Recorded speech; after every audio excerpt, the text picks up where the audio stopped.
right, welcome to Peace of Mind Radio. I am Brian Ramsey along with Chris Vaughn and Isaac LaFon. What's happening on a Friday morning?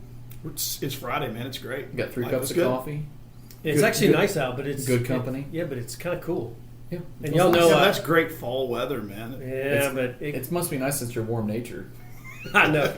I almost had to whip out my overcoat this morning. It was at 50 degrees, and I had to pull out the overcoat. Yeah, that was fantastic. I think I saw Brian coming in like Carhartt. I did. And I woke up this morning with the window open right next to the bed, and it was 36 degrees, and it was fantastic. Well, hey, listen, it is what, October 2nd? Yeah. And I bet I'm the only one listening, or especially I know at this table, that I've essentially had my heat on for probably better part of a week. Oh my gosh, that sounds right. I've still got fans in the windows that are pulling in the cold air. No, I've had my heat on. Actually, about a week ago, I turned it on. You get that smell, Yeah. So So anyway, all right. So today's topic, we're talking about. This kind of came up from a conversation that Chris had with one of his clients, and that we all had as a team had to kind of sit down and figure this one out. But we're talking about how to protect kids, and his client particularly was talking about how to transition money to kids. Mm-hmm. And so we sort of sat down and said, hey, what are we going to talk about this week? And we thought we'd sort of expand that conversation and talk about what are some of the things that parents need to think about when it comes to their kids, of all ages, by the way.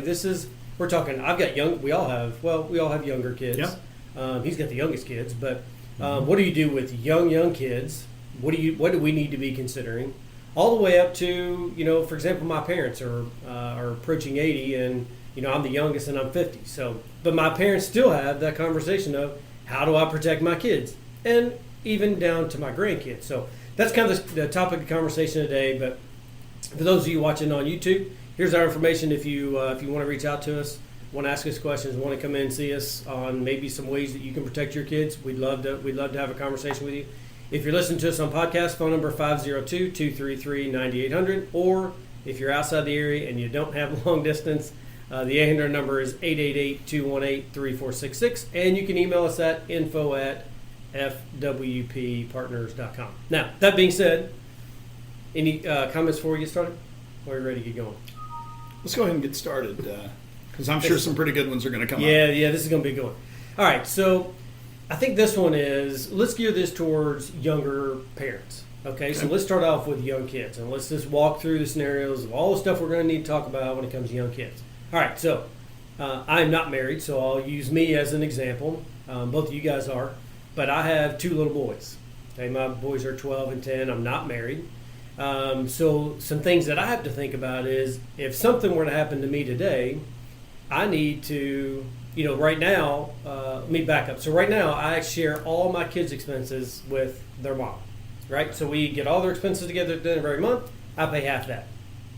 So one thing I have to do is, which I've done, is I have to do the calculation to say, if something happened to me today, how do I provide a pool of money that can still pay my share of the expenses for my kids from now until the time they, are out of college and on their own, right? Right. So you have to come up with that calculation. And we kind of talked about some of that in some of our previous podcasts, but how do you do that? And you do that through life insurance, right? So just have a certain amount of life insurance that we know would pay and would protect provide a pool of money so that their mom, we're not talking about guardians at this point, we're talking about their mom is still alive.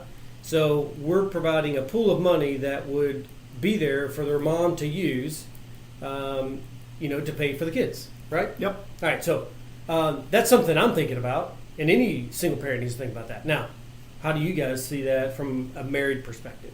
Well, it's really kind of the same thing. In most married households, you've got 2 working adults.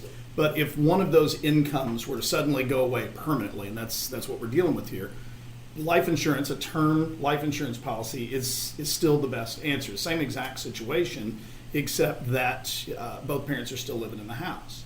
The one that I see on this one, and the women are going to love me for this one, gentlemen, if you work and your wife is a stay-at-home mom and takes care of your kids, you have a tendency, when I'm talking to people, they'll say, well, we don't need to take out very much life insurance on her because she's not bringing dollars into the house.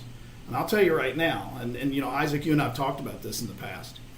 If you had to, gentlemen, pay for somebody to do all of the stuff that she does as a stay-at-home mom, she probably makes considerably more than you do. I mean, would you agree, Isaac? Yeah, I mean, we have clients where we have men who stay at home with the kids, and we have women who stay at home with the kids. And when you look at our last company, they actually had, we haven't touched on this yet, but disability. Right. They had stay-at-home spouse disability insurance, which is pretty rare.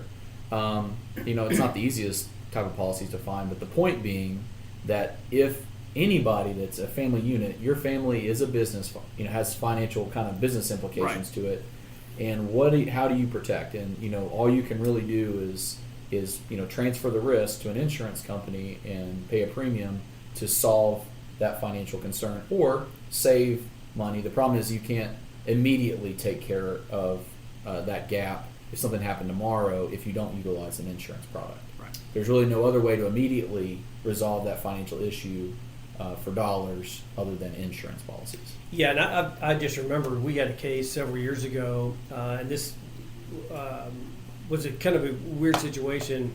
It was an older gentleman that had younger kids. He was married, didn't have kids, and then got divorced and then remarried a much younger lady, and they wound up having kids.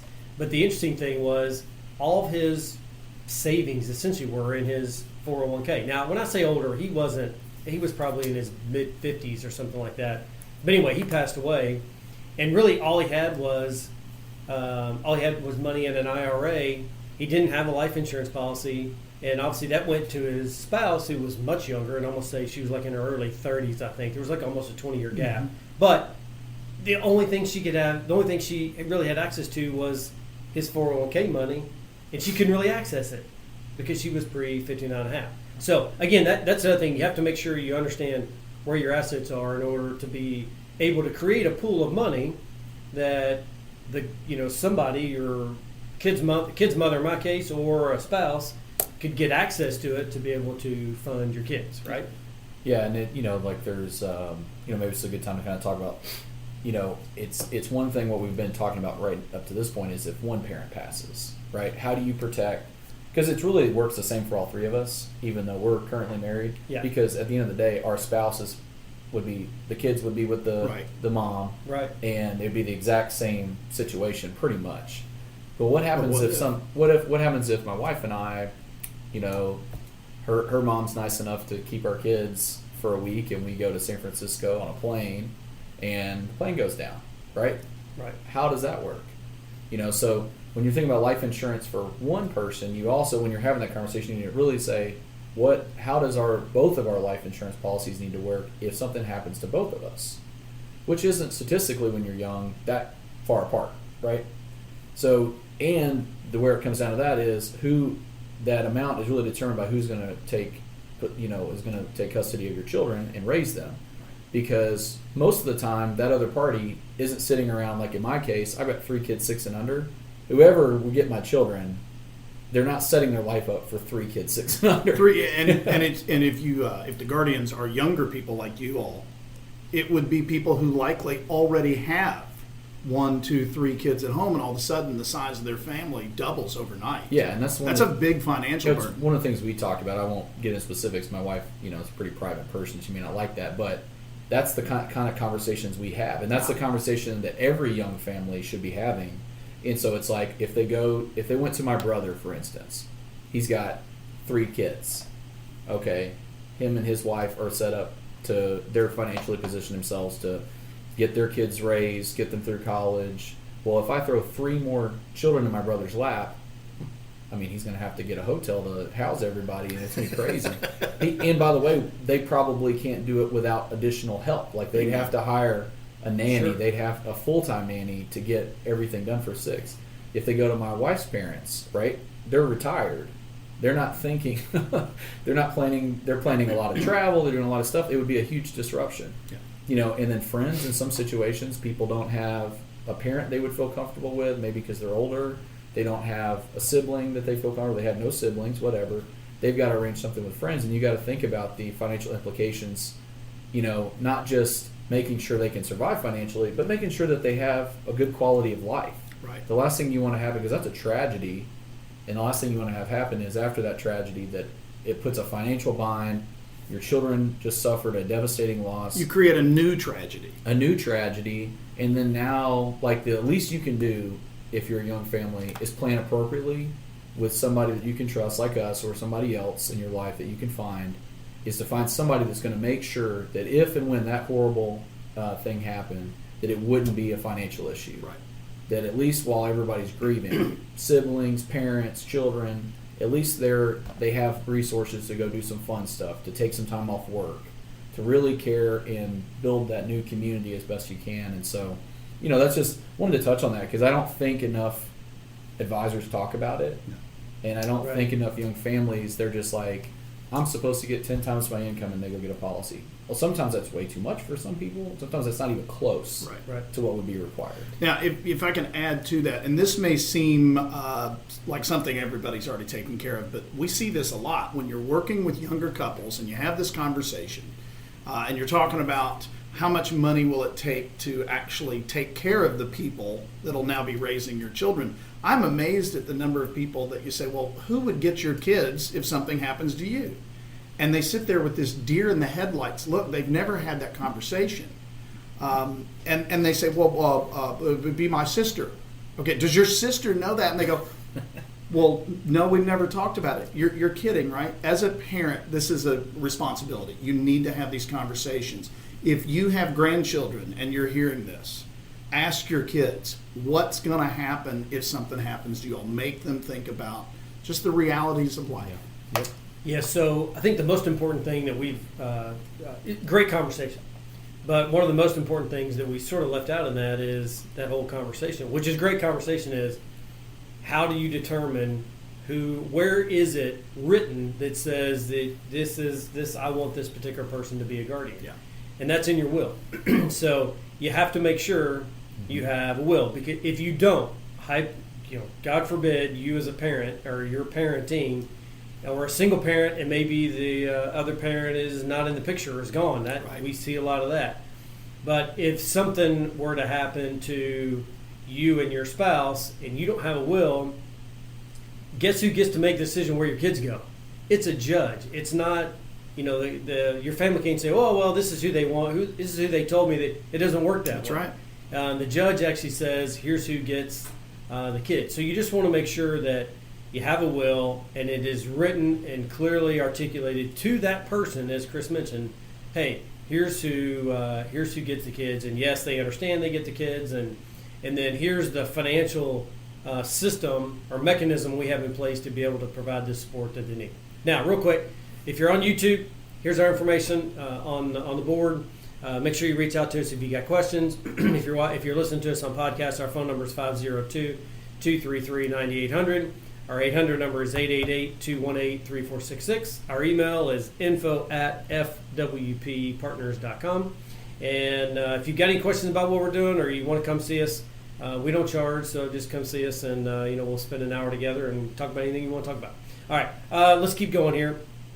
So one of the let's talk about as a parents, right? We have 401ks, maybe we have Roth IRAs. We're accumulating wealth, and we're going to talk about my favorite subject here in just a minute. But what we're talking about right now is things that we need to be thinking about as we're parents and we have kids and we're accumulating wealth throughout our life. Something happens to us, and we have all of our money essentially going to our kids, right? So what are some of the things that we need to be thinking about as far as our kids are concerned? Right? So I'll come up with one. I'll start. We're not talking about yet on how they get the money. We'll talk about that in a minute. But I have two kids, two boys. One is if you give him $20, he'll put $20 in his pocket and he won't spend a penny. That's just him. He just likes to accumulate it. On the other hand, my other kid, if I gave him $20, he would come and try to borrow $5 more for me because he didn't feel like he has enough. So one of my concerns is that trait will continue on up into adulthood. Now, hopefully they won't, but So one of the things that I've started doing is slowly. Now my kids are young; they're 10 and 12. But one of the things that I want to do is I want to start educating them on how money works, right? So we do a little thing where we give them a little bit of money, and they have to we don't necessarily put it in jars, the whole save, give, spend, but that is something that we're starting to get into because I think it's about the right age. They sort of were talking about money at school and all that good stuff. So we've kind of started a little bit of that on. Hey, it's important to make sure when you get some money in, it's important to put a little to the side, and then you need to give some. My family's big on that, and then you can spend whatever's left over.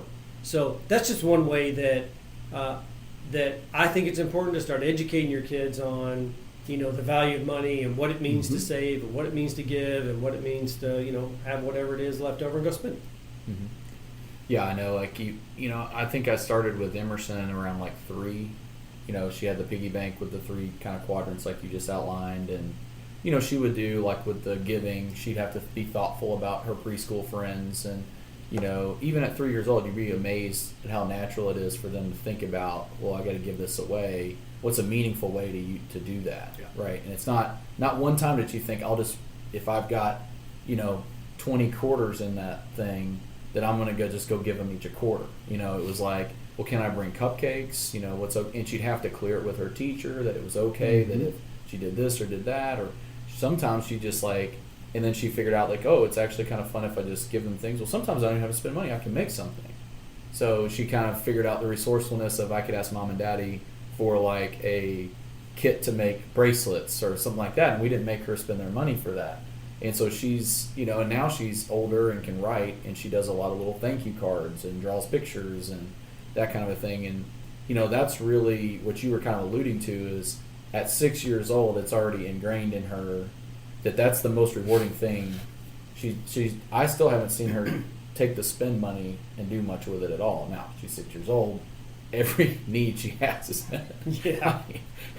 It's not the worst scenario. So she doesn't really yet have to do it. So it's just kind of all accumulating, and then I'm assuming there'll be a certain age where she's going to, some different stuff with friends when she gets to go over, and they're going shopping and doing little things like that. I'm sure she'll get real good at the spending. Well, but okay. the saving and the sharing is learned first. If you can get that in early, then you don't have to unwind that. They'll have to discover the spending, but they'll never really get rid of the other two.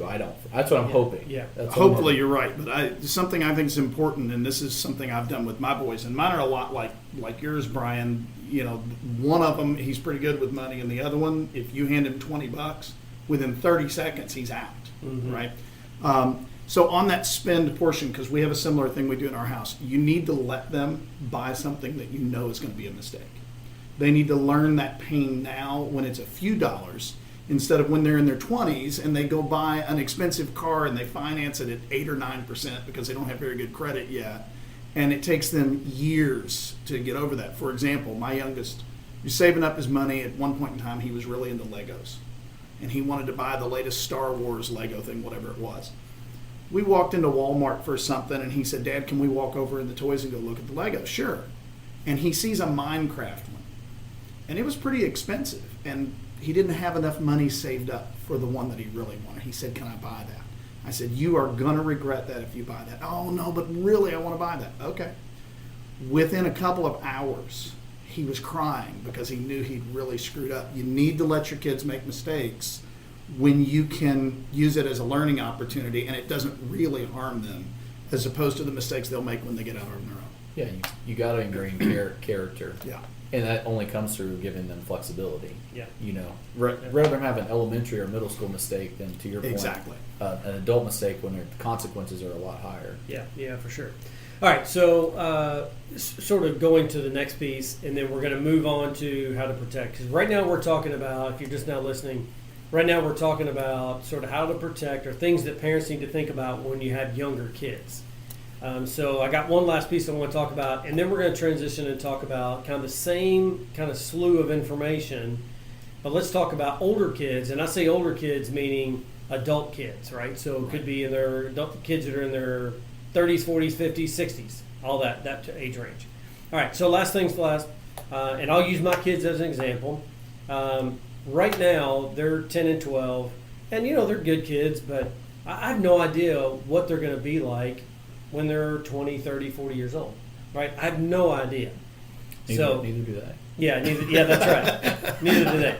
So I am not taking a chance on giving them the opportunity to make bad choices when it comes to the financial side of their life, right? Now they can make other choices beyond what I'm talking about. But if something were to happen to me today and I were to leave them a sizable chunk of money, I want to make sure that those assets are protected to at least provide some sort of income to them throughout their lifetime. And I will tell you, I couldn't tell you the number of people that I talked to, and I walked through this scenario, and you guys know what it is because you guys have seen it 100 times. But every time I walk through it, no one really has established. You're not talking about younger families have established the mechanism to be able to protect their kids. They all say they want to, but they don't have the mechanisms in place. And so for me, now I hope my kids don't hear this because they'll probably not talk to me for a week. But what I have established is a revocable trust, and it's revocable because I can make changes to it. So the older they get, if I feel like they're more responsible, I can make narrow the bumpers or widen the bumpers, however you want to look at it. But right now they got some bumpers on there because I don't know what kind of kids they're going to be. So, for example, if I were to pass away today, it goes into a trust for the benefit of my kids. Now, most trusts are written to where, at certain ages they get distributions. I don't believe in that at all. That's a whole different conversation. But my kids don't ever get that. In fact, they don't ever get outright distributions of money. Can they get money to buy a car? Yes. Can they get money to buy a house? Yes. Can they get their college paid for? Absolutely. Can they get, a couple $100 a month, right now? Absolutely. When they get out of school, I have certain stipulations in there. They have to be a productive citizen. They can't be a trust fund baby.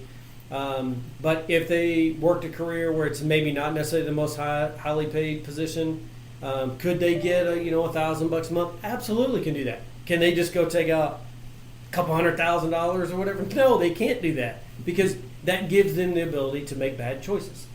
And so that's what we're really trying to prevent is having a lump sum of money, given to a 20, 25, 30-year-old kid, and all of a sudden they go, woohoo, we're out, we're going to go party. Think about what you would have been like when you were 18, 19, 20, 21 years old if somebody had handed you a lump sum. That's right. Right? I mean, most of us were not wise with money when we were young. Yeah. Exactly. So that's why I particularly, in my case, I use trust planning in order to provide financial bumpers, if you will, around my kids. Yeah, one of the things, how I orient around it is matching their income. So if they go out and they earn a certain amount, they get a certain percent of match in their 20s, they get a certain percentage match in their 30s, and their 40s. So as long as they're earning and working and being productive, they're incentivized to go earn well, do good business, and build a career for themselves. Right. Mm-hmm. They're going to get more money than they do that. Otherwise, if they're not, it's there. Now, there's obviously some things there if it's like an actual hardship, I don't want an actual life event to cause them to be left out. But that's generally how I think about it, is like trying to always incentivize. I guess part of the logic there is that that's how, I'm wired that way. I'm kind of probably they're going to be fairly similar motivations just from being raised by Kristen and I. And so, but I love what you're doing there too. The point is there's a million ways if you use proper trust planning that you can build that and tailor it to your children. And you can do it child by child. You don't have to have it It work. can all be different. Absolutely. It doesn't have to work exactly the same, so you can still give out an equal inheritance, but do so it's tied directly to who your children actually are, which is important. Yep. Oh, yeah. You want to add anything to that? Or Actually, the one that we were talking about that I ran into earlier this week That's kind older of plays kids. in. All right, so let's do the transition. All right, so let's do this. Actually, this whole conversation we're talking about today, which is just things that parents need to consider or think about when it comes to leaving wealth to their kids. This all came about because of a conversation that Chris had with a client. And he came up and said, hey, this is a kind of a weird situation because these rules changed and, how do we need to look at it? And if you've heard anything about us, we're kind of the, hey, let's just figure it out.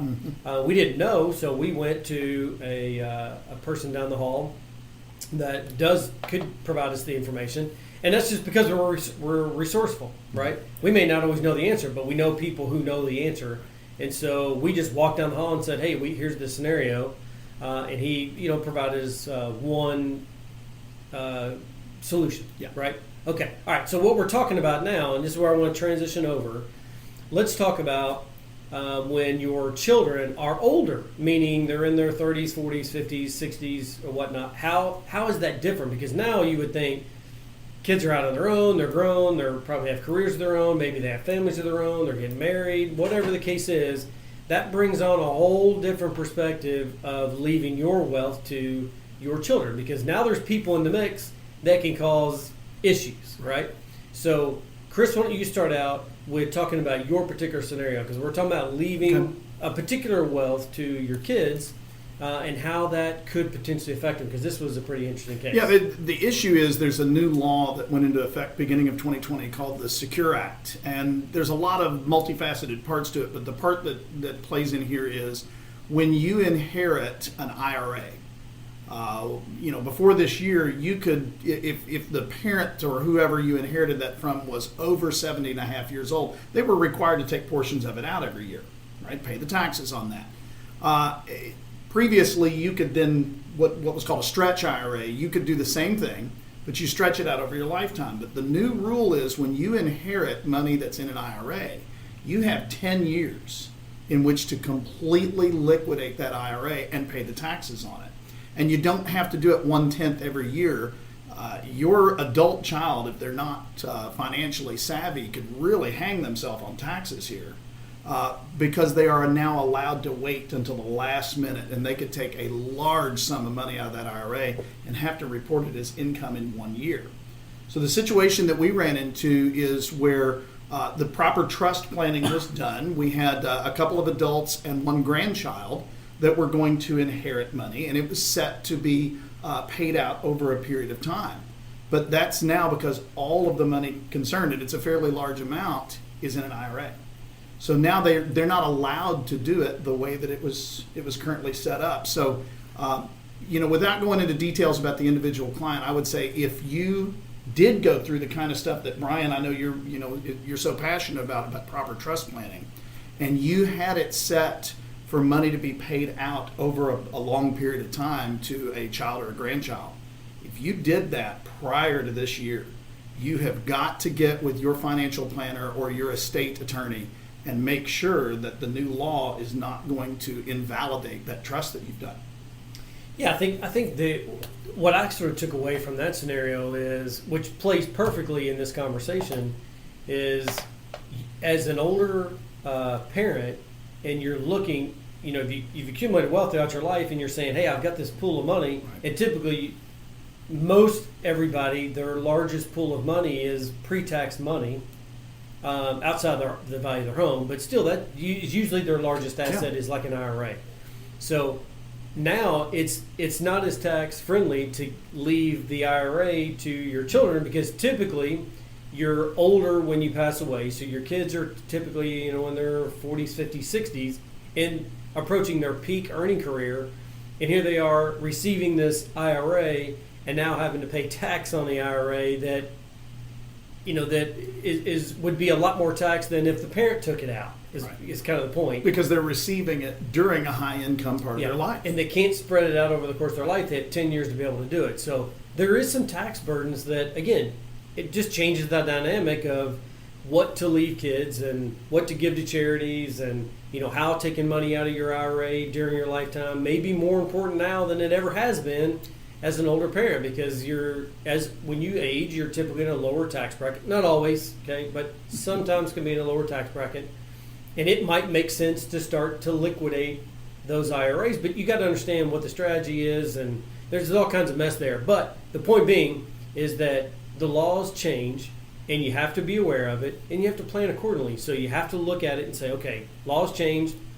What am I leaving my kids, and what's the most effective way to leave kids assets with the least amount of tax impact, right?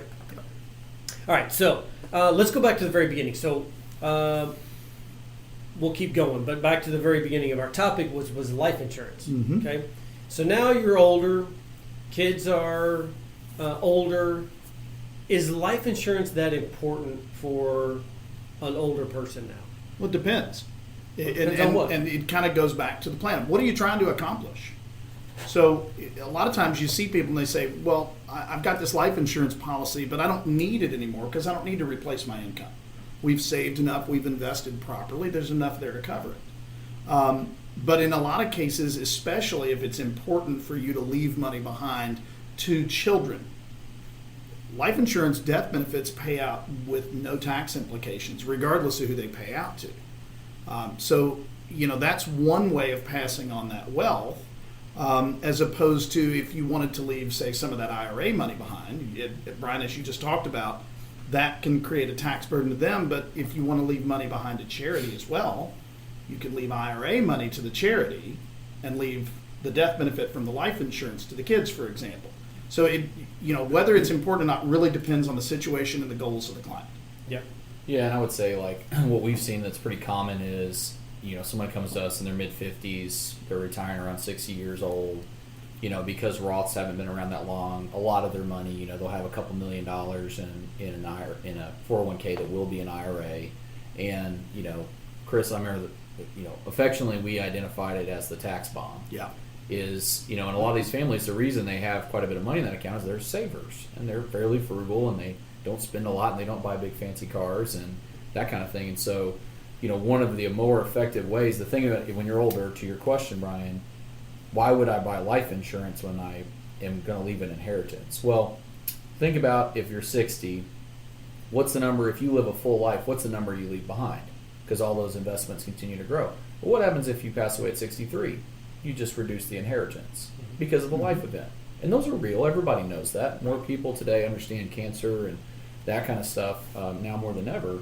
So one of the things you can do, you got a big IRA. You know that when you get to age 72, the IRS is going to start forcing it out, right, year over year. So one of the things that's pretty effective strategy is to utilize life insurance to go ahead and move that legacy that was maybe in your 80s forward. Take some dollars, spread it between 60 and 70. That reduces the amount in your IRA. Doesn't cause one big lump sum distribution out of your IRA. Kind of has a little pressure release valve a little bit. So you get both of those things. That way when you get to 72, then you have less in your IRA. It's been converted into something that's really good for your children, really good for your legacy. And so that's one of the strategies. That's one of the most common things that I see in Louisville doing financial planning. Yeah. With people, there's a lot of people that is the exact same scenario.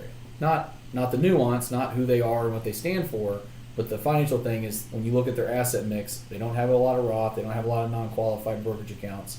They have giant IRAs, Yep. and they care about their legacy. They're savers. They love their kids, and that solution is a really good one that I've seen play out really well. Well, it's a great way of spreading out their tax burden over their lifetime. But there are some instead of in fundamental those big things. lumps. Brian will probably touch on these. Some just fundamental reasons that life insurance is handy at the end. Yeah.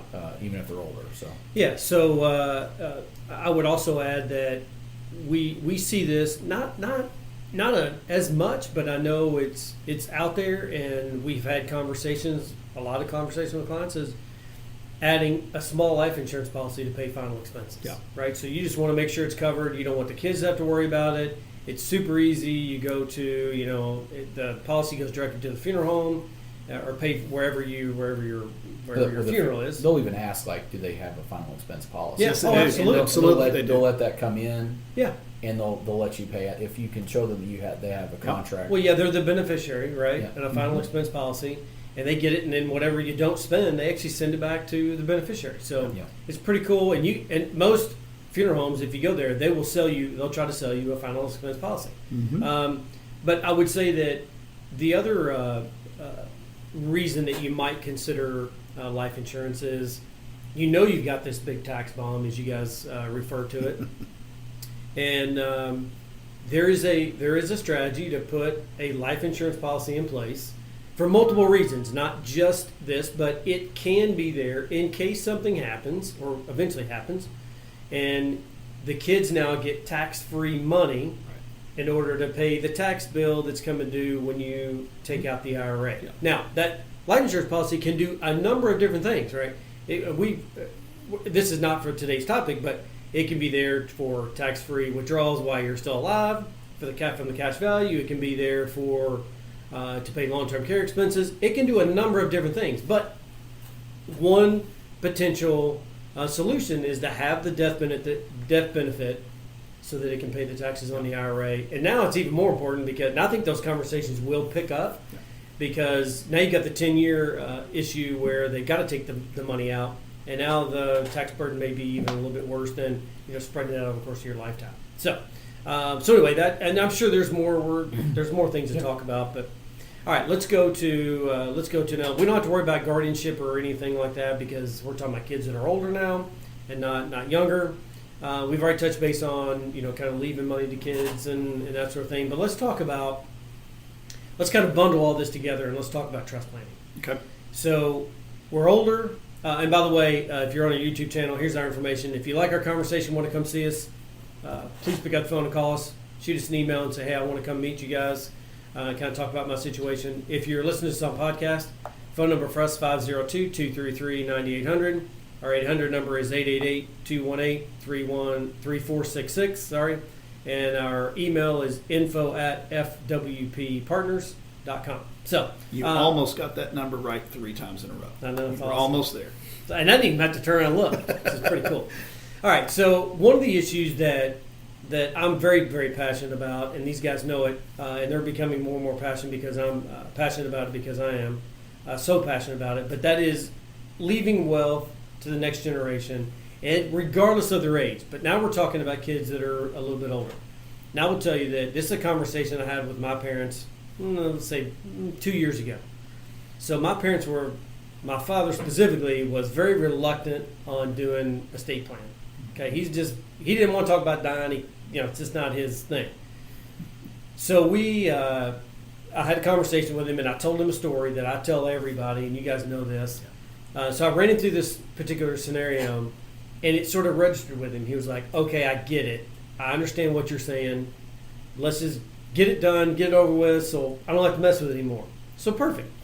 What transitioning wealth to kids, okay, and we're going to walk through each of these scenarios. I'll let you guys answer the question. There's lots of things you have to consider. They're not babies anymore. They're older. They're getting married. They're not living in your household. There's all kinds of scenarios. Having kids. So here's the things you got to consider. If you have a sizable estate and you transition, and we're going to say you have a son, okay, or let's say you have a kid. So you're leaving a sizable estate to your kid, okay? Play out the scenario on not having a trust versus having a trust, okay?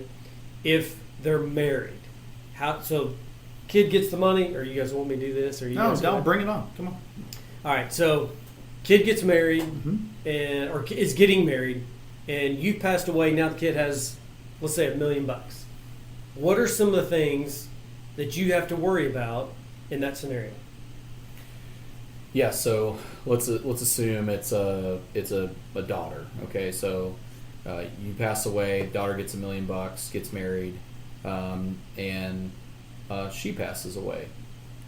3 years later. Who's the money belong to? The money belongs to what you didn't even know was the son-in-law, right? He passed away. She got married after that. And why is that?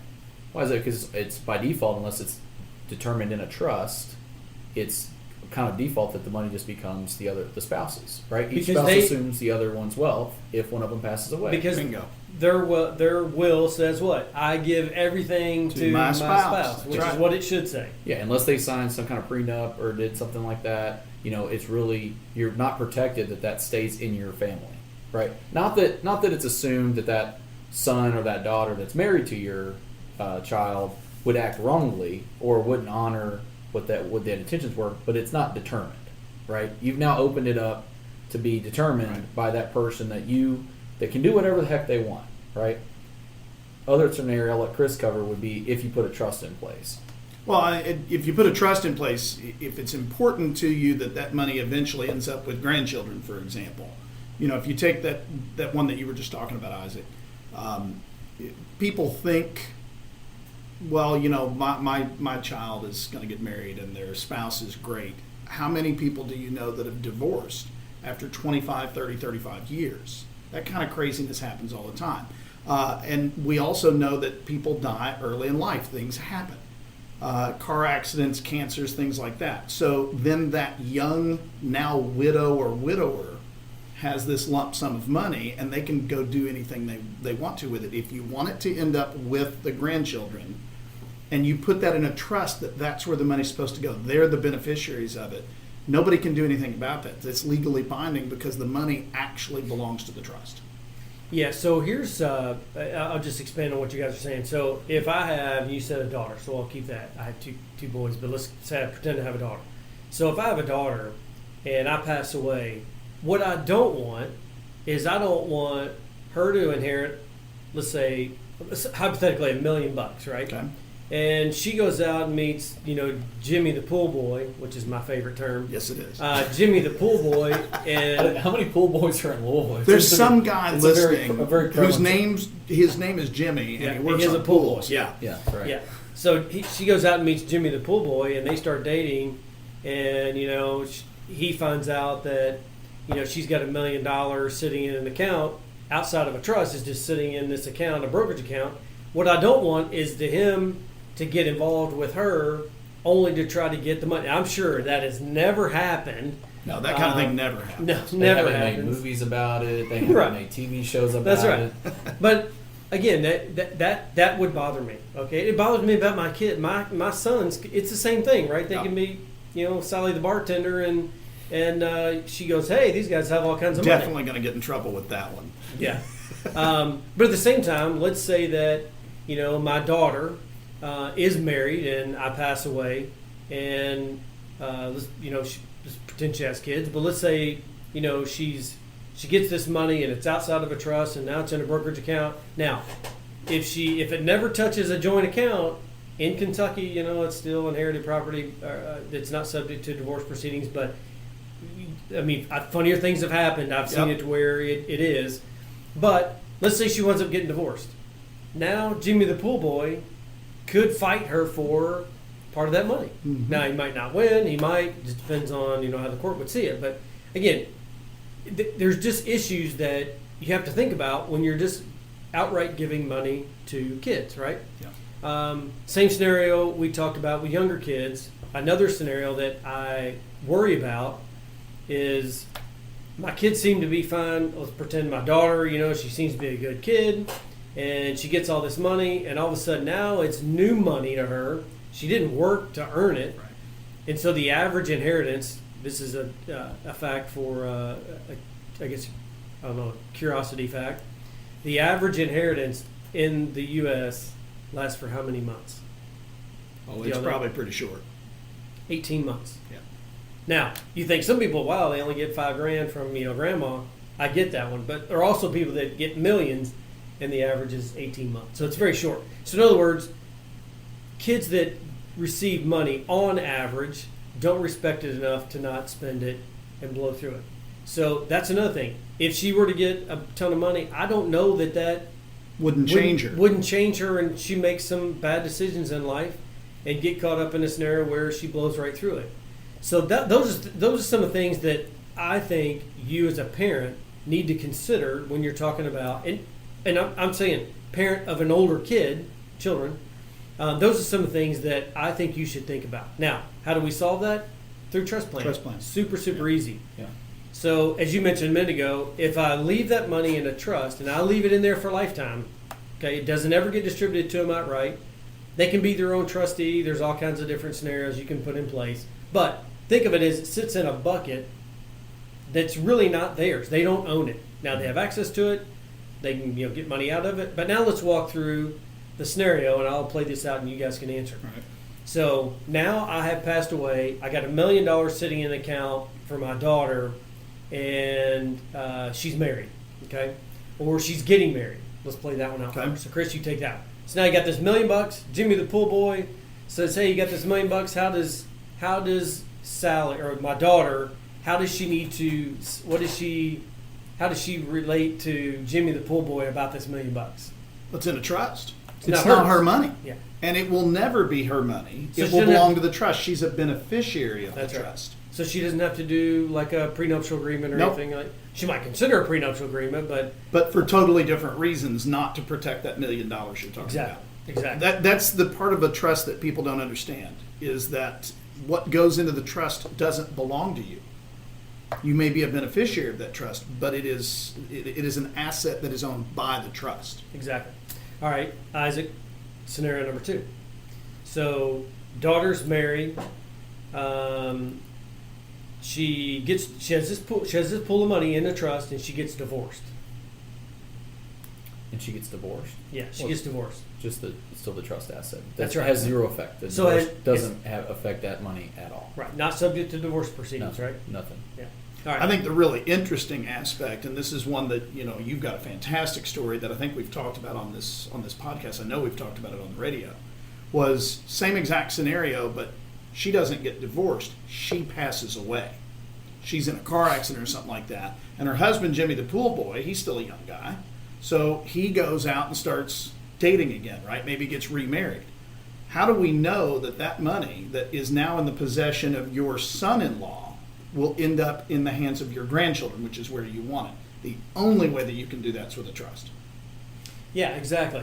Yeah, exactly. So with trust planning, and the scenario he was just talking about, and I actually have a real life scenario that actually happened, which is a very sad situation. But in that case, if my daughter inherited $1 million and she marries Jimmy the pool boy, and they have kids, and really the intention for me is for my wealth to stay within my family. I don't want it really to get outside my family. So in that scenario, she passes away.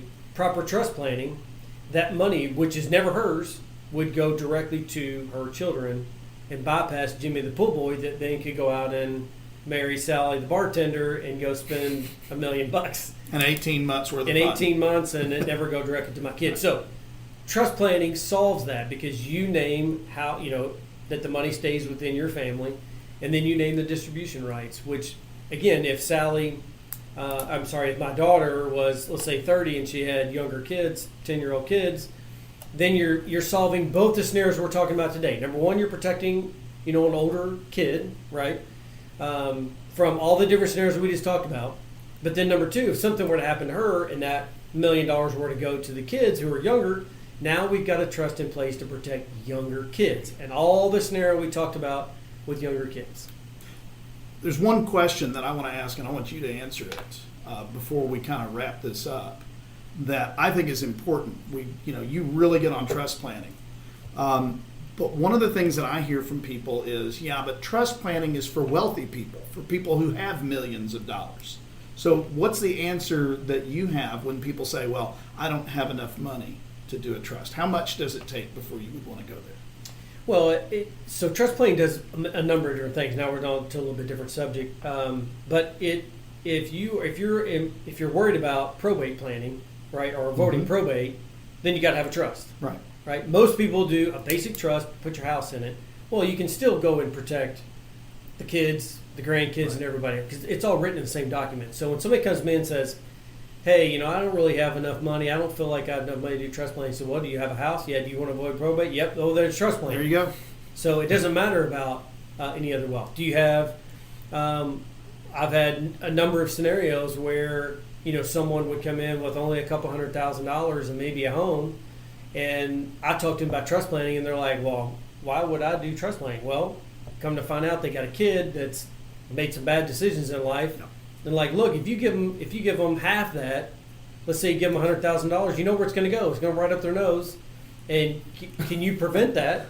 Well, I mean, let's be honest. That's probably what happens, right? But if that's the case, then you want to protect your kids the best you can. So it doesn't matter whether you got $50,000, $500,000, or $5 million.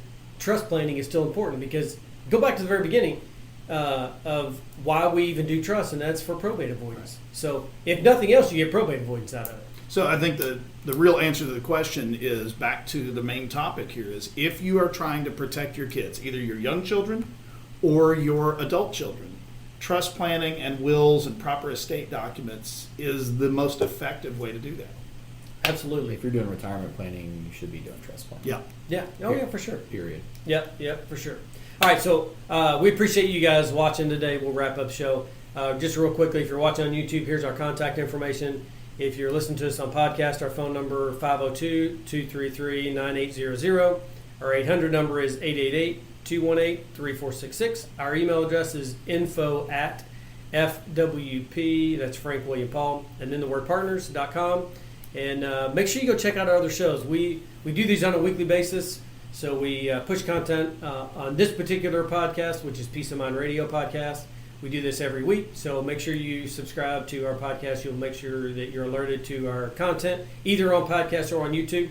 And we also do another podcast, which we just started this past week. And by the way, this is the first week of October.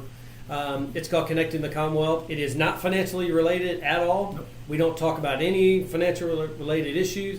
It's all about highlighting different entrepreneurs and small businesses in our community, because we hear so much about publicly traded companies and Amazon this and Amazon that, and get stuff to your doorstep from Walmart and Target and everybody else. But what we often forget is, I always like the term shop local, and that's really what we're doing, is highlighting small businesses that don't have these big gigantic marketing budgets to go out and do all this marketing, but they got some really cool stories. They have great services. And that's what we're doing, is just highlighting those businesses and say, here's what they do, here's the services they provide. And it's also a little bit of a spin on, here's what it's like to be a small business owner, here's what it's like to be an entrepreneur. It's awesome in some respects, and it is incredibly difficult in some respects. And so the point is, if we're a small business owner, we ought to all be tuning into that to say, okay, hey, I can understand where that person's coming from, because I've experienced the same thing. And maybe you guys can connect and say, hey, what did you hear? What did you do there? And that sort of thing. So that's kind of the purpose behind that podcast. Again, we just launched it. It's called Connecting the Commonwealth. Make sure you reach out and subscribe to that one as well. And then we're going to be launching a third one, which we'll bring up, I'd say in the next several weeks, maybe a couple months. Maybe next month we'll have enough queued up that we can start releasing them. Yeah. The plan is, we'd like that one to release on Tuesdays around noon, midday.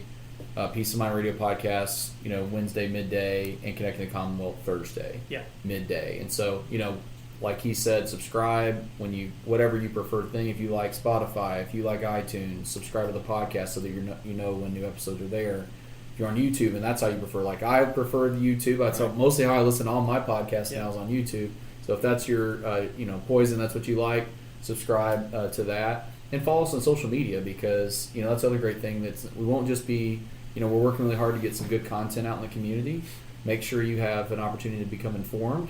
Doesn't mean that you would utilize us, but at least you'll make better decisions. And that's our hope, is that we've educated you in some capacity on different subjects, and you find it meaningful. So it'd be great if you followed us and provided that feedback for and you could put in the comments, hey, next episode could you talk about this, or I've got some questions. If you do that and we get enough questions, we could just have an entire episode on questions that have been submitted through our Facebook or LinkedIn or something like that. Great idea. But we appreciate everybody that's listened, and appreciate Brian for hosting, doing such a good job as usual. So talk to you guys next week. Thanks. The information given herein is taken from sources at IFP Advisors, LLC, doing business as Independent Financial Partners, IFP, IFP Securities, doing business as IFP, and its advisors believed to be reliable, but it is not guaranteed by us as to accuracy or completeness. This is for informational purposes only, and in no event should be construed as an offer to sell or solicitation of an offer to buy any securities or products. Please consult your tax and/or legal advisor before implementing any tax and/or legal related strategies mentioned in this publication, as IFP does not provide tax and/or legal advice. Opinions expressed are subject to change without notice and do not take into account the particular investment objectives, financial situation, or needs of individual investors. This report may not be reproduced, distributed, or published by any person for any purpose without IFP's express prior written consent. Securities offered through IFP Securities, LLC, doing business as Independent Financial Partners, IFP, member of FINRA and SIPC. Investment advice offered through IFP Advisors, doing business as IFP, a registered investment advisor. IFP and Family Wealth Planning Partners are not affiliated. The information given herein is taken from sources that IFP Advisors, LLC, doing business as IFP, IFP Securities LLC, doing business as IFP, and its advisors believed to be reliable, but it is not guaranteed by us as to accuracy or completeness. This is for informational purposes only, and in no event should be construed as an offer to sell or solicitation of an offer to buy any securities or products. Please consult your tax and/or legal advisor before implementing any tax and/or legal related strategies mentioned in this publication, as IFP does not provide tax and/or legal advice. Opinions expressed are subject to change without notice and do not take into account the particular investment objectives, financial situation, or needs of individual investors.